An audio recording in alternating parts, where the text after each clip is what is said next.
પ્રભુના માર્ગમાં પ્રભુમાં હેત જેવું કલ્યાણકારી બીજું કોઈ ઉત્તમ સાધન નથી.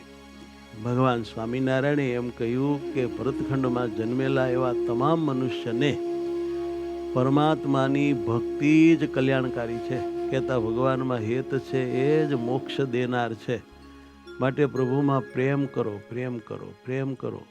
જે ટેકનિકથી ભગવાનમાં પ્રેમ થાય, જે મૂર્તિમાં પ્રેમ થાય, જેમ ધાર્યાથી પ્રેમ થાય, જેમ સમજ્યાથી પ્રેમ થાય, બસ પોતપોતાના અંગ સમજણ રુચિ અનુસારે પણ પ્રેમ થવો જોઈએ.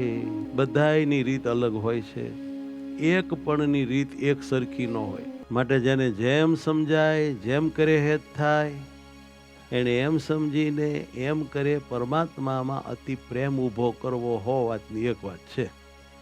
એટલું બધું હેત થવું જોઈએ, એટલું બધું હેત થવું જોઈએ કે તાજા વ્યાયેલા વાછડામાં ગાયને હેત હોય એવું ખેંચાણ, હેત, પ્રેમ, લાગણી પરમાત્માના સ્વરૂપમાં ભગવાનના ભક્તને થવા જોઈએ. તો જ ધ્યાન થાય, તો જ સુખ આવે, તો જ ત્યાં ચોટેલું રહેવાય, તો જ બીજા ઘાટ ન થાય.